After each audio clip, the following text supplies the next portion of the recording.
क्या हाथरस में खत्म हो गया है रामवीर उपाध्याय का क्रेज? सादाबाद में ध्वस्त हो गया रामवीर उपाध्याय का किला। जी हां, रामवीर उपाध्याय के रुतबे को लोग देखते थे। रामवीर उपाध्याय को बीजेपी ने सादाबाद से उम्मीदवार बना दिया था, लेकिन बीजेपी शायद ये भूल गई थी कि अब हाथरस की जनता रामवीर उपाध्याय को पसंद नहीं करती। यही वजह थी कि जिस सीट को लोग जीता हुआ बता रहे थे, बड़ी बड़ी बातें जिस सीट के बारे में हो रही थी, वो सीट बीजेपी हार गई। ऐसे में सवाल अब ये है कि सादाबाद में बीजेपी चुनाव हारी है या रामवीर उपाध्याय?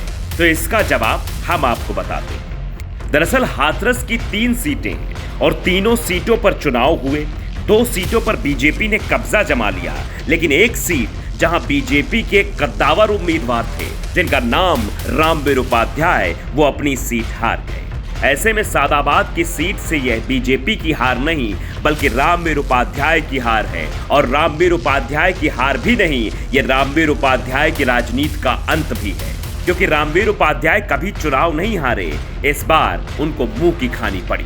रामवीर उपाध्याय को यह नहीं लगा होगा कि हम चुनाव हार जाएंगे, लेकिन जनता ने इस बार वोट की चोट से रामवीर उपाध्याय को दिन में तारे दिखा दिए और जनता ने बता दिया कि वो वक्त चला गया जब लोग नाम पर वोट दे देते थे। अब तो जनता काम पर वोट करती है।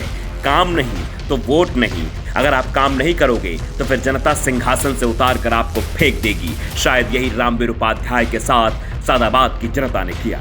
हमने पहले ही आपको खबर दिखाई थी, पहले ही आपको बताया था कि रामवीर उपाध्याय का सादाबाद में पुरजोर विरोध हो रहा है। गलियों गलियों में नारे लगाए जा रहे हैं, उनके भाई तक को गांव से खदेड़ा जा रहा है।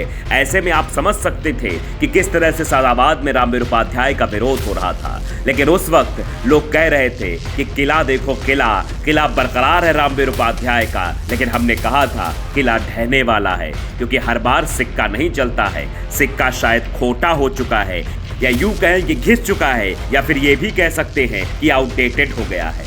रामवीर उपाध्याय अपने आप को पहले की तरह ढाल ना पाए, इसीलिए जनता समझ नहीं पाई। या जनता ने कह दिया कि चलिए रामवीर उपाध्याय जी, आपने बहुत राजनीति कर ली है, आपका पूरा परिवार राजनीति में है, अब आप थोड़ा आराम कीजिए।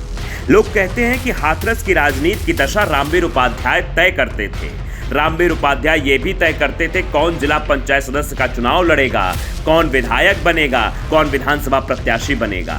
लेकिन यहाँ तो उल्टा खेला हो गया। रामवीर उपाध्याय अपनी ही सीट न बचा पाए। ऐसे में आप समझ सकते हैं कि रामवीर उपाध्याय, जो पश्चिमी उत्तर प्रदेश का बड़ा ब्राह्मण चेहरा माना जाता था, अब वो ब्राह्मण चेहरा चुनाव हार चुका है। दरअसल हाथरस में 2 सीटों के बीजेपी की जीत की इतनी चर्चा नहीं है जितनी हाथरस के सादाबाद सीट के हार के चर्चे हैं। हारे क्यों हैं ये आप समझ सकते हैं।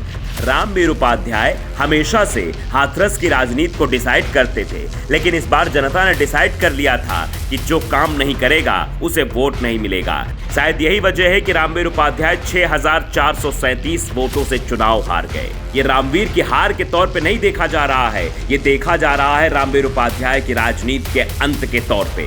क्या रामवीर उपाध्याय अब आगे चुनाव नहीं लड़ेंगे? क्योंकि इस बार उनका स्वास्थ्य भी काफी गड़बड़ था, किसी तरीके से वो चुनाव प्रचार कर रहे थे। तो क्या आने वाले समय में वो कभी चुनाव लड़ेंगे? अब इस पर भी सवाल बन गया है, क्योंकि जिसने कभी हार का मुंह ना देखा हो, वो एक बार हार जाता है तो उसकी सारी उम्मीदें भी टूट जाती हैं।